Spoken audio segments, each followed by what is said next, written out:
May problema ba ang buhay mo? Huwag kang mag-alala. May advice ako. Pakinggan mo. No. Alam nyo, ganyan talaga ang buhay. Parang life. Basta yung importante ay mahalaga. At kung saan ka masaya, dun ka happy. Basta wag kang maniwala sa swerte.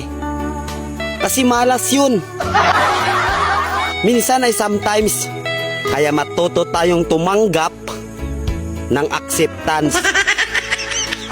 Halimbawa, for example, ang baby ay sanggol. So kung di mo intindihin, you don't understand. Basta kaibigan, lagi mong tatandaan that wherever you go are there.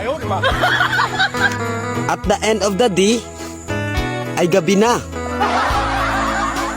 At alam mo, walang umaga sa Japan. Kasi lahat sila ay hapon.